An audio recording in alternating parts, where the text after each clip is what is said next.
Bersyukur berjumpa kembali dalam berita hidup baru New Life News NLN.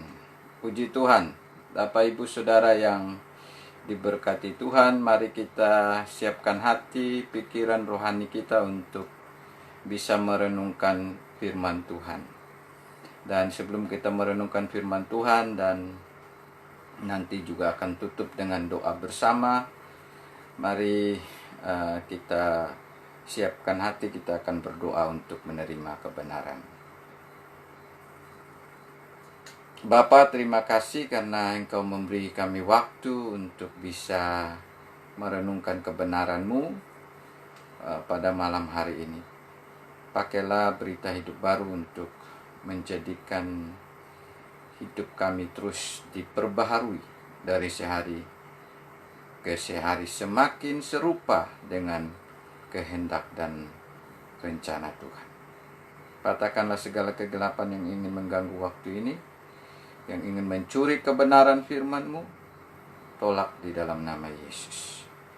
Biarlah berita hidup baru mengalirkan aliran rohani yang memulihkan kami senantiasa.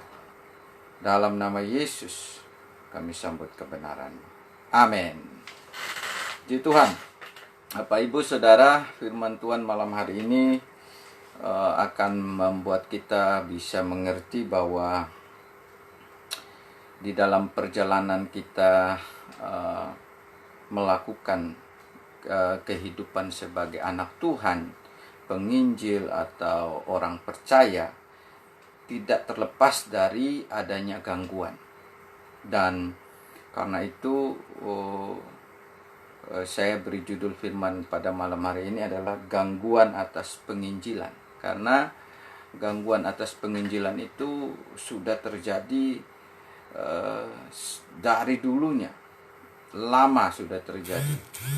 Terlebih khusus, lebih jelas dibicarakan di dalam PB bagaimana tidak gampang sebagai seorang penginjil, bahwa ada saja gangguan, dan Yesus mewakili untuk kita bisa mengerti pengertian ini. Mari kita lihat di dalam Yohanes pasal 7 ayat 1-13, di mana kisah ini adalah firman ini adalah berbicara bagaimana Yesus berkomunikasi dengan murid-muridnya, dengan saudara-saudaranya. Dan dari situ kita melihat bahwa Yesus melihat ada gangguan yang luar biasa juga mengganggu pekerjaan dia di tengah-tengah dunia ini untuk memberi penginjilan itu. Mari kita renungkan ini bersama-sama. Di dalam Yohanes 7 ayat 1-13 saya baca, Bapak Ibu Saudara bisa simak. Sesudah itu Yesus berjalan keliling Galilea, sebab ia tidak mau tetap tinggal di Yudea, karena di sana orang-orang Yahudi berusaha untuk membunuhnya. Kan kita tahu bahwa orang-orang Yahudi kenapa ingin membunuh Yesus, karena mereka merasa Yesus itu bukan Mesias, tetapi hanya menjadi gangguan yang akan membawa mereka di dalam satu kesulitan di tengah-tengah penjajahan Roma.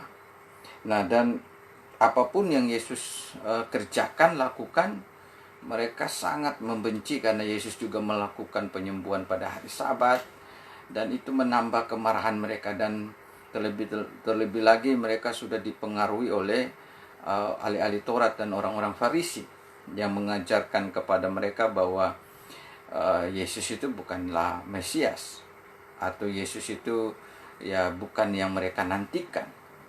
Dan itulah sebabnya Yesus selalu ingin dibunuh, ditolak, lebih keras adalah ingin dibunuh, selalu ingin ditangkap untuk dihakimi. Jadi Bapak Ibu Saudara, kita melihat di sini bahwa pelayanan dari Yesus pun sebagai mengajarkan bagaimana untuk menyampaikan penginjilan itu tidak gampang. Gangguannya itu luar biasa. Kalau saya melihat di sini, gangguan dari orang Yahudi sendiri, gangguan dari dalam, gangguan dari luar, semua gangguan itu paling akan nyata dalam pelayanan kita sebagai orang yang percaya. Itu pasti ada gangguan di tengah-tengah dunia ini. Dan gangguan yang paling sering juga ada, kalau saya melihat paling tidak ada 3 gangguan yang sering kali mengganggu saya dan saudara. Yaitu pertama, gangguan dari diri sendiri juga.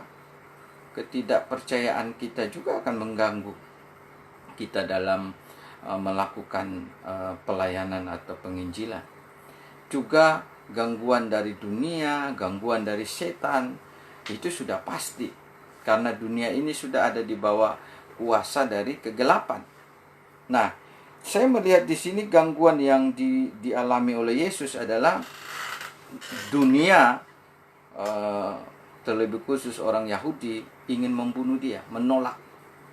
Padahal apa sih yang Yesus kerjakan sehingga mereka ingin membunuh dia? Kita lihat di situ ayat yang jelas mengatakan, ketika itu sudah dekat hari raya orang Yahudi, yaitu hari raya Pondok Daun. Dikatakan di situ, maka kata saudara-saudara Yesus kepadanya, berangkatlah dari sini dan pergi ke Yudea, supaya murid-muridmu juga melihat perbuatan-perbuatan yang engkau lakukan. Sebab tidak seorang pun berbuat sesuatu di tempat tersembunyi. Tidak seorang pun membuat sesuatu di tempat tersembunyi jika ia mau diakui di muka umum. Jikalau engkau berbuat hal-hal yang demikian, tampakkanlah dirimu kepada dunia. Ayat 5 ini menjelaskan, sebab saudara-saudaranya sendiri pun tidak percaya kepadanya. Jadi saudara-saudara dari Yesus ini mempercakapkan tentang perayaan hari pesta Pondok Daun yang akan dirayakan di Yerusalem. Mereka menyuruh Yesus untuk pergi dari situ, dari Galilea untuk ke sana, supaya menyatakan kehebatannya atau mujizat-mujizatnya, sehingga diakui oleh orang-orang di situ, orang Farisi, para penguasa. Tujuannya sebenarnya kalau kita baca di ayat 5 itu, mereka sendiri tidak percaya kepada Yesus. Apa benar dia punya kuasa? Apa benar dia bisa melakukan mujizat itu di depan orang banyak? Itu sebagai ungkapan bukan mereka karena mereka percaya Yesus itu bisa melakukan itu, tapi itu untuk sebagai pengujian untuk Yesus. Apakah Yesus berani hadir di sana dan menyatakannya supaya dilihat oleh orang banyak, oleh murid-muridnya. Jadi pengajaran yang mereka mau ajarkan, mereka mau mempengaruhi kepada Yesus adalah sebenarnya mereka sudah menolak dia. Dengan perkataan itu, ketidakpercayaan dari saudara-saudaranya sudah kelihatan. Dan Alkitab mencatatnya bahwa karena mereka tidak percaya kepadanya. Jadi gangguan kepada atas penginjilan itu saya melihat adalah gangguan yang dari dalam sendiri. Dari dalam orang yang dekat dengan orang percaya bisa terjadi gangguan itu. Bahkan gangguan dari diri sendiri kita bisa alami untuk pekerjaan penginjilan itu tidak berjalan dengan baik. Dan karena itu Tuhan Yesus selalu ingin kita berperang untuk 3 bagian, yaitu berperang untuk mengalahkan diri kita sendiri, mengalahkan dunia ini, mengalahkan setan. Tuhan ingin kita berperang setiap hari melawan itu, karena 3 gangguan ini pasti mempengaruhi, ingin mengganggu jalannya kehidupan penginjilan dari setiap orang percaya. Diri sendiri kita pun juga bisa menjadi gangguan. Ketidakpercayaan kita, keegoisan kita, dagingan kita, itu bisa mempengaruhi kita untuk tidak hidup untuk melakukan kehidupan penginjilan. Dan saya melihat bagaimana Yesus begitu tahu tepat pada waktunya untuk bisa menyelesaikan masalah itu. Masalah gangguan untuk dia melakukan penginjilan di nantinya di Yerusalem, bahkan di Galilea yang harus diselesaikan. Yesus tahu waktunya, makanya Yesus bilang kepada mereka di ayat 6, maka jawab Yesus kepada mereka, "Waktuku belum tiba untuk ke Yerusalem, tetapi bagi kamu selalu ada waktu. Dunia tidak dapat membenci kamu, tetapi ia membenci aku, sebab aku bersaksi tentang dia bahwa pekerjaan-pekerjaannya jahat." Ini ayat 7. Yohanes 7 ayat 7. Jadi kita melihat di sini apa yang di dalam penginjilan. Sebenarnya gangguan yang paling luar biasa ini datangnya dari dunia. Orang-orang dunia ini. Sebenarnya Yesus mau bilang bahwa orang-orang dunia ini sudah dipengaruhi oleh dunia ini, sudah tertutup oleh kegelapan di dunia ini, sehingga mereka tidak bisa lagi menerima Yesus, bahkan membenci dikatakan. Benar, ketika kita menyampaikan Injil atau membawa kabar Injil, tidak gampang orang bisa percaya Injil. Karena dunia ini sebenarnya sudah tertutup oleh kegelapan. Dan ayat firman Tuhan berkata, dunia ini memang sudah tertutup oleh kegelapan. Di Yesaya sudah bilang, "Bangkitlah, jadilah terang, karena kegelapan sudah menutupi." Jadi gangguan yang luar biasa ini Yesus utarakan. Kenapa Yesus dibenci? Karena Yesus akan menyaksikan kebenaran Injil. Jadi yang mengganggu penginjilan, gangguan atas penginjilan itu yang saya lihat adalah gangguan yang datang dari dunia ini yang menolak Yesus. Jadi kebanyakan Injil itu diganggu, ditolak itu hanya Injil saja sebenarnya. Sebenarnya dunia begitu bencinya kepada Injil. Yang lain tidak. Ketika Injil diberitakan, semakin ada kebencian kepada Injil. Dari zaman dulu sudah seperti itu. Dari Yesus turun ke rasul-rasul, terus ke murid-murid yang lain, sampai kepada kita sekarang. Begitu bencinya orang kepada penginjilan. Padahal penginjilan itu bagi kita tidak ada hal yang begitu menyakitkan sebenarnya. Apa yang salah dari penginjilan? Karena itu Yesus bilang sebenarnya kepada saudara-saudaranya, "Kamu selalu ada waktu, karena dunia tidak membenci kamu. Dunia itu hanya membenci saya, padahal saya pemiliknya, saya yang menjadikannya." Bapak Ibu Saudara yang diberkati Tuhan, kita melihat bahwa gangguan atas penginjilan, pelayanan dari Yesus, itu juga jelas Yesus utarakan kepada kita saat ini. Bahwa ada gangguan yang serius. Sebenarnya mereka tidak membenci siapapun selain hanya Yesus saja. Artinya membenci Injil, membenci kebenaran yang akan menyelamatkan. Begitu luar biasa.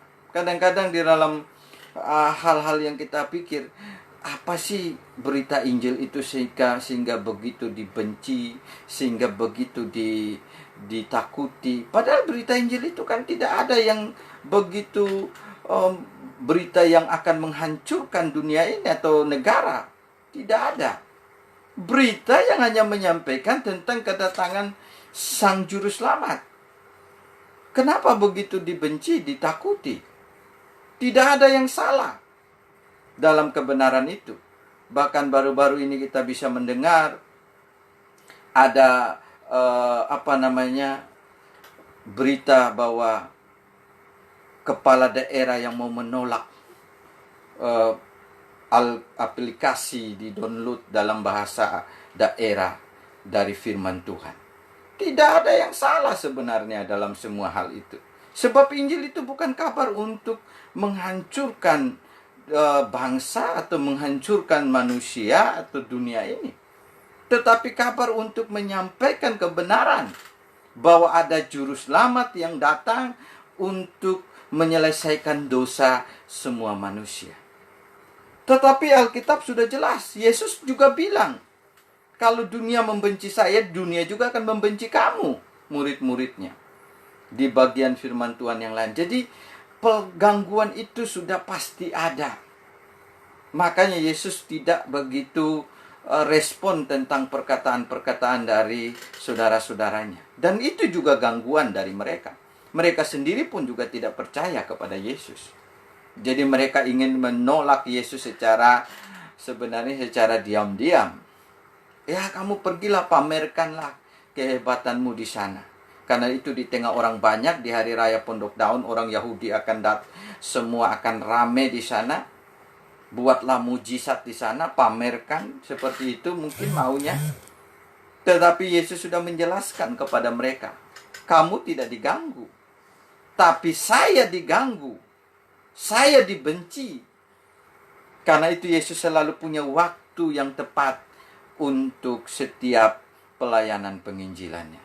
Yesus tidak jalan dengan cara pikiran manusia, tetapi dengan kekuatan Tuhan. Dan dia berjalan sesuai dengan rencana Tuhan. Jadi Bapak Ibu Saudara yang saya lihat dari sini, gangguan atas penginjilan itu sudah pasti. Karena itu kalau saudara sungguh-sungguh hidup sebagai seorang penginjil, anak Tuhan yang percaya, pastilah banyak mengalami juga gangguan. Karena itu Paulus menceritakan hal itu. Tapi kalau kita tidak mengalami gangguan yang sesungguhnya, berarti iblis tidak menganggap, dunia ini tidak menganggap kita ini berbahaya. Kenapa kitab Yesus dianggap berbahaya? Karena akan menceritakan, tadi dikatakan di situ, di ayat 7. Dunia tidak dapat membenci kamu, tetapi ia membenci aku, sebab aku bersaksi tentang dia bahwa pekerjaan-pekerjaannya jahat. Dunia di dalam kekuatan kuasa kegelapan sedang ditutup oleh kegelapan. Yesus dalam kekuatannya sebagai terang dunia menyaksikan kegelapan itu, bahwa dunia sedang ditutup kegelapan. Karena itu begitu benci. Karena kegelapan ingin menutupi dan menolak supaya Injil terang itu tidak masuk, saudara. Tetapi seberapa hebatnya kegelapan mau menolak, Injil tetap akan jalan dari dulu sampai sekarang. Karena itulah tugas, itulah kehendak dari Tuhan sendiri. Rencana Tuhan sendiri. Memberi kuasa untuk menaklukkan seluruh dunia. Menjadikan semua bangsa murid Tuhan. Jadi Bapak Ibu Saudara yang diberkati Tuhan, kita harus bisa melihat gangguan ini. Sehingga kita tidak akan kecewa nantinya. Kenapa kok saya semakin melayani Tuhan kok ada gangguan, ada masalah? Justru itu menunjukkan bahwa kita benar-benar sedang menyaksikan kejahatan dunia. Sehingga dia membenci. Kan begitu. Terang tidak dapat bersatu dengan kegelapan. Sudah pasti akan saling tolak, menolak, saling bertempur. Tetapi tidak pernah gelap menang lawan terang. Sedikit pun tidak pernah bisa.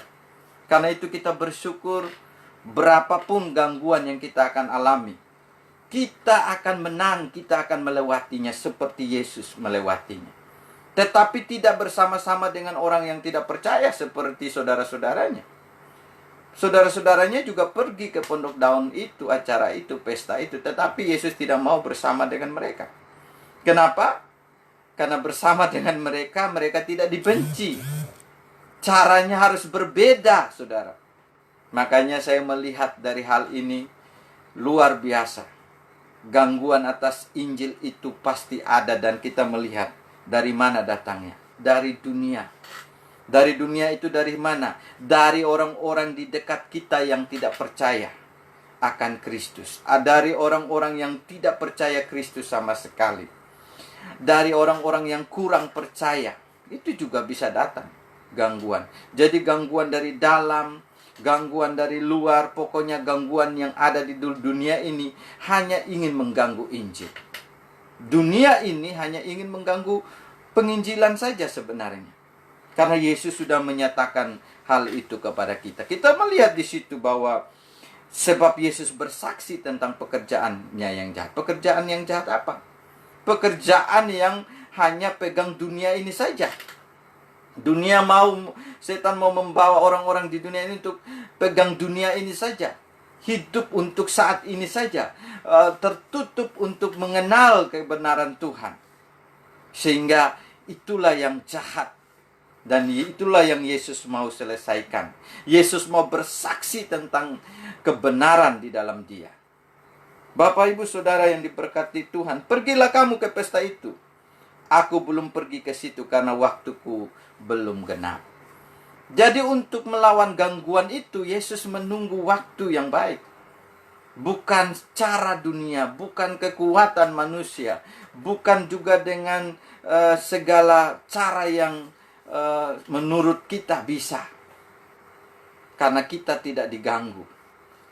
Jadi saudara, ketika kita mengalami gangguan atas kehidupan sebagai penginjil, sebagai orang yang akan menyampaikan kerajaan Allah, nama Yesus, jangan khawatir. Karena Tuhan sudah mengalaminya. Yesus sendiri sudah mengalaminya. Gangguan itu ada dan gangguan itu begitu kuat. Karena memang dunia tidak mau dinyatakan kebenaran. Padahal tidak ada. Belum pernah di dalam ajaran dari Yesus yang ingin mengajar kepada kita untuk membunuh orang lain. Tidak ada. Belum pernah ada ajaran seperti itu. Belum pernah ada ajaran yang mengajar untuk menghancurkan. Tapi yang ada adalah mengasihi. Yang ada adalah memberitakan kabar kasih dari Allah kepada dunia. Bapak, Ibu, Saudara yang diberkati Tuhan, karena itu kalau saya melihat dari kebenaran ini, gangguan atas penginjilan yang berikutnya adalah orang-orang yang tidak percaya juga menolak Yesus. Ya kan, tadi saudara-saudaranya, dunia sendiri menolak kita, Yesus, karena Injil itu menjadi ancaman bagi dunia ini. Kegelapan bisa dihancurkan lewat Injil itu. Tetapi yang berikut, ketidakpercayaan juga, itu membawa orang untuk menolak Injil.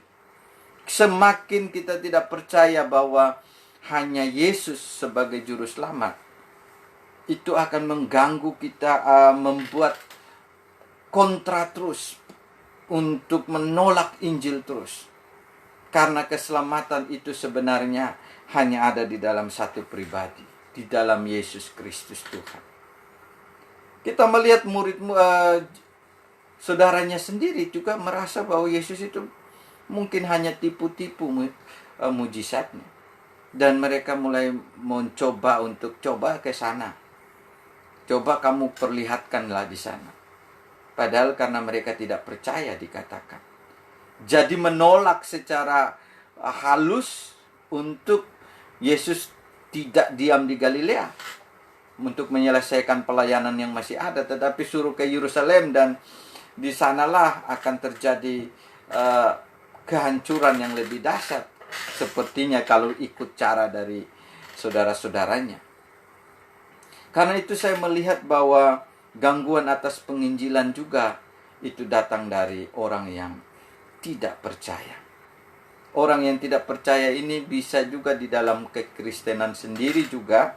Ada orang-orang yang mungkin tidak begitu percaya, kekuatan Injil juga melemahkan jadinya. Tetapi ada banyak juga yang menguatkan. Karena itu kita sendiri harus sadar. Janganlah kita menjadi gangguan. Saudara dari Yesus sendiri menjadi gangguan untuk Yesus. Mereka sebenarnya mengganggu supaya Yesus tidak berhasil di dalam penginjilan itu. Untuk Yesus bisa segera ditangkap atau bisa juga segera hakimi. Makanya Yesus bilang apa? Kamu kan tidak diganggu. Justru yang diganggu itu saya, karena saya yang membawa kabar kebenaran. Kamu kan tidak membawa kabar itu.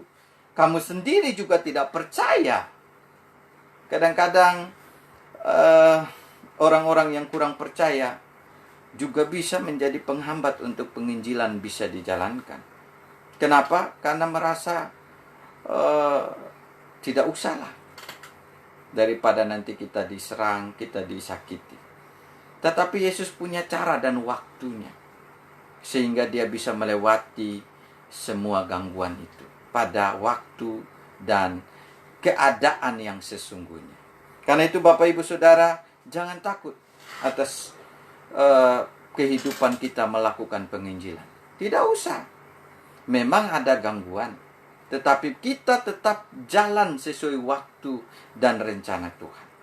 Maka kita akan melewati dan kita bisa mengalami kemenangan. Seperti Yesus, dia tetap pergi juga ke sana. Kita baca ayat selanjutnya, dikatakan, demikian katanya kepada mereka, dan ia pun tinggal di Galilea untuk mengatur pelayanan yang masih ada. Tetapi sesudah saudara-saudara Yesus berangkat ke pesta itu, ia pun pergi juga ke situ, tidak terang-terangan tetapi diam-diam.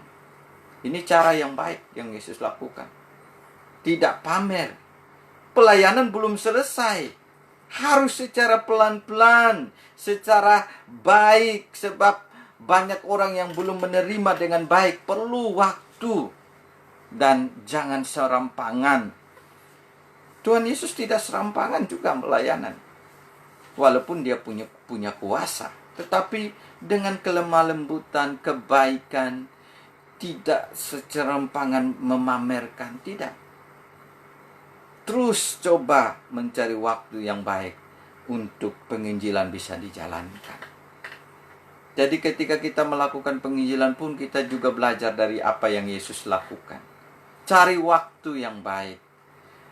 Tidak dengan terang-terangan kalau orang itu belum siap. Kita pakai dengan kelemah lembutan, pelan-pelan menyampaikan.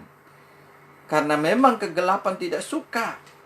Terus saja pelan-pelan doa, diam-diam saja. Diam-diam kita terus berdoa untuk jiwa-jiwa. Maka satu saat waktunya akan terjadi. Ini adalah cara yang baik untuk melawan gangguan-gangguan itu. Jadi dari gangguan-gangguan kita bisa dapat hikmat untuk menghadapinya. Jadi Bapak Ibu Saudara, pasti di tengah-tengah penginjilan ada gangguan. Justru kalau kita tidak mengalami gangguan, kita perlu pertanyakan, kita ini menyampaikan Injil atau tidak? Karena setiap orang yang menyampaikan Injil, hampir seluruh hidupnya mengalami gangguan. Ya, ada juga yang tidak berat sih, banyak juga gangguan, tapi bisa jalan terus penginjilan itu. Kita lihat Paulus. Paulus bilang apa? Justru ketika dulu dia sebelum mengenal Yesus, dia orang yang kedudukannya tinggi, kaya juga, berhasil juga, hebat juga, berpengaruh, dihormati, disegani, ditakuti. Tetapi setelah dia mengenal Yesus, dia dikejar-kejar, mau dibunuh, dilakukan penganiayaan, masuk penjara, dipukul. Itulah yang dialami, tapi dia merasa itu bersukacitanya luar biasa. Artinya dia tahu bahwa penginjilan itu gangguannya banyak, tetapi dia lebih suka masuk di dalam hal itu. Karena itulah kebenaran. Itulah yang bisa menyelamatkan. Tidak ada cara yang lain. Karena itu Paulus tetap begitu tekun, begitu setia, begitu menikmati. Jadi Bapak Ibu Saudara, jangan sampai kita merasa bahwa kok makin melayani, makin ada gangguan di dalam penginjilan. Kita kok melihat ada gangguan. Tidak apa-apa. Justru di tengah-tengah ada gangguan lah kita melihat bahwa benar-benar iblis begitu ketakutan. Banyak hal yang begitu ketakutan ketika Injil diberitakan. Kita lihat kenapa begitu takut dengan berita Injil. Bahkan saya kadang-kadang tanya kepada orang-orang yang ingin didoakan, maukah engkau didoakan di dalam nama Yesus? Maukah engkau menerima Yesus? Ada yang bilang, ada yang merasa takut. Saya bilang, kok mau menerima Tuhan di dalam hati kok rasa takut? Seharusnya menerima dengan senang, sukacita. Karena bukan disuruh menerima kegelapan, menerima Tuhan. Tetapi itulah gangguan. Tetapi mereka yang bisa diterangi mau menerima. Dan terjadilah keselamatan. Jadi Bapak Ibu Saudara yang diberkati Tuhan, saya melihat bahwa gangguan atas penginjilan ini sudah terjadi dari sejak Yesus pun juga mengalami. Bahkan Yesus sampai harus mati. Tapi itu untuk Injil lebih cepat dan lebih benar dijalankan. Tetapi kepada murid-muridnya juga, rasul-rasulnya juga mengalami hal yang sama. Karena itu tidak apa-apa ada gangguan, tetapi kekuatan Tuhan cukup untuk melewati gangguan itu. Kita lihat di ayat selanjutnya yang berikut. Orang-orang Yahudi mencari dia di pesta itu dan berkata di ayat 11, "Di manakah ia?" Masih ada juga yang mau mencari kehadiran Yesus. Tetapi dan banyak terdengar bisikan di antara orang banyak tentang dia. Ada yang berkata, ia orang baik. Ada pula yang berkata, tidak, ia menyesatkan rakyat. Ini lihat, masih ada perdebatan. Yesus hadir di tengah-tengah orang-orang yang masih bingung, bertanya-tanya. Tapi Yesus tetap ingin hadir di sana untuk memberi terang ilahi. Terakhir, di ayat yang terakhir. Tetapi tidak seorang pun yang berani berkata terang-terangan tentang dia, tentang Yesus, karena takut terhadap orang-orang Yahudi. Saya lihat gangguan yang berikut adalah gangguan ketakutan atas banyak orang. Ketakutan atas banyak orang yang berbeda dengan mereka yang percaya. Ternyata di tengah-tengah pesta itu juga banyak yang percaya Yesus itu Tuhan. Ada yang tahu Yesus itu baik, ada yang bilang dia menyesatkan. Pro dan kontra itu selalu terjadi dalam pelayanan. Tetapi yang menarik tadi kita lihat, banyak orang yang mengerti Yesus itu benar-benar Tuhan, tapi tidak berani mereka menyatakannya secara terang benderang. Ini saya melihat juga seperti golongan di dalam kekristenan juga. Ketika orang percaya, kita yang sudah puluhan tahun percaya, tapi satu kali pun berani menyampaikan Yesus kepada orang, sangat banyak yang tidak berani. Karena mungkin takut, seperti tadi yang kita baca, takut nanti dimusuhi, takut nanti mungkin dimarah, takut nanti disalah mengerti. Tidak usah. Injil itu sudah dibilang adalah kabar baik. Bukan kabar yang membuat orang lain menjadi jahat, atau membuat kabar untuk menjadikan kerusuhan. Tidak. Karena itu kalau kita takut, inilah gangguan. Mereka sebenarnya terganggu oleh karena orang-orang Yahudi. Tidak berani. Dikatakan tetapi tidak seorang pun yang berani berkata terang-terangan tentang Yesus karena takut terhadap orang-orang Yahudi. Berapa banyak saudara sebagai seorang yang sudah percaya Yesus puluhan tahun, tapi satu jiwa pun saudara tidak berani menyampaikan Yesus. Atau saudara tidak berani menyatakan nama Yesus. Inilah gangguan sebenarnya. Karena itu saya akan berdoa kalau saudara merasa terganggu. Benar Pak Pendeta, saya tidak bisa menyampaikan Yesus. Padahal sudah puluhan tahun. Karena saya takut, mungkin dia tersinggung. Saya takut nanti dia marah. Ada yang banyak seperti itu. Saudara, jangan takut. Karena kebenaran itu akan tetap menjadi kebenaran dan akan menguatkan. Gangguan atas penginjilan itu pasti ada selama kita hidup di dunia ini. Karena dunia ini begitu jahat, ingin menolak Injil. Gangguan atas Injil juga terjadi melalui orang-orang yang kurang percaya, tidak percaya. Dan gangguan atas Injil juga terjadi atas ketakutan kepada banyak orang. Penguasa atau orang yang kebanyakan berbeda dengan apa yang saya percaya. Bapak Ibu Saudara, jangan takut. Yesus pun mengalami itu.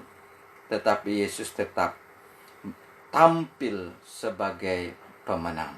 Tampil sebagai orang yang tetap mengerjakan penginjilan itu dan menyelesaikannya. Saya harap lewat kebenaran firman ini, Bapak Ibu Saudara akan semakin tidak takut lagi akan gangguan. Tetapi di hari-hari ini semakin berani menyatakan Injil. Amin. Karena Yesuslah yang harus diberitakan terus menerus. Jangan seperti orang-orang ini. Mereka diam karena tidak berani dengan orang-orang Yahudi. Bapak Ibu, semakin kita tidak berani, semakin kita menunjukkan bahwa Injil itu tidak ada kekuatan. Saya kenapa berani? Sebenarnya hanya satu, karena saya tahu saya hanya bisa selamat dari Injil itu juga. Walaupun saya pendeta, tidak mungkin bisa selamat dengan bukan Injil, bukan Yesus. Karena itu, mau tidak mau, harus tetap tanam Yesus adalah Kristus, Juru Selamat, sempurna, mutlak, abadi di dalam hidup saya dan saudara. Maka gangguan apapun, dunia boleh mengganggu, menolak. Orang yang tidak percaya boleh mengganggu. Kebanyakan orang bisa mengganggu. Tapi kita tetap jalan untuk Injil Kerajaan Allah. Amin. Buat kebenaran firman Tuhan. Mari kita berdoa. Bapa, terima kasih. Hamba percaya bahwa memang tidak gampang kami hidup sebagai orang yang akan menyatakan kebenaran seperti Engkau. Di tengah-tengah itu ada gangguan dari dalam, dari luar, dari dunia ini. Ada begitu banyak gangguan hanya ingin menolak Injil. Karena setan begitu tahu kalau Injil disampaikan, kegelapan akan hancur, dosa akan selesai, sorga akan terjadi. Karena itu hamba berdoa, berilah keberanian kepada semua umat Tuhan. Berilah keberanian untuk tetap menyampaikan kebenaran-Mu, Injil-Mu, seperti Engkau tetap dengan cara hikmat, dengan pelan-pelan, dengan diam-diam, tetapi tetap melakukannya. Karena Injil itu adalah kekuatan Allah sendiri yang menyelamatkan. Karena itu Bapa di sorga, kami percaya Tuhan akan senang. Tetapi setan tidak senang dan ingin terus mengganggu. Karena itu kami patahkan di dalam nama Yesus. Mungkin ada orang-orang yang kami sudah doakan hari-hari ini untuk mereka bisa terima Injil. Marilah Engkau beri keberanian untuk kami bisa menjalankan, menyampaikannya pada waktu dan rencana Tuhan. Berkatilah, mungkin sudah berapa lama menjadi orang percaya tapi tidak berani. Mari Engkau kuatkan lewat firman ini. Semakin berani, karena bukan berani untuk karena salah. Berani karena menyatakan kebenaran itu adalah terbaik. Kalau kami takut itu berarti karena kami salah, Tuhan. Tapi keberanian yang kami mau nyatakan adalah karena kebenaran dalam Injil-Mu. Terima kasih.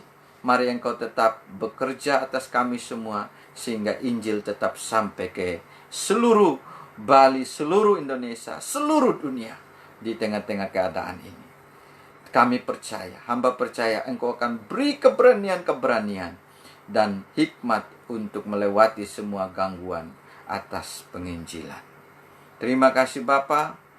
Engkau memberkati juga yang berdoa malam hari ini, yang mau bilang Tuhan, berilah saya keberanian di tengah gangguan apapun.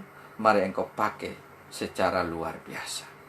Dalam nama Yesus, hamba juga berdoa buat mereka yang juga mengalami gangguan di tengah-tengah mereka menginjil. Mari Engkau kuatkan dan bukalah terus pintu penginjilan, dan bukalah jiwa-jiwa yang harus diselamatkan di Tuai.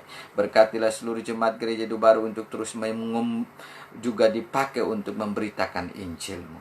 Dan ada dari jemaat-Mu yang sudah memenangkan beberapa jiwa untuk datang kepada Tuhan. Hamba berdoa buat Ibu Sarah, Pak Yanto, supaya hari Rabu nanti juga mereka bisa menerima Injil yang lebih nyata di dalam kehidupan mereka.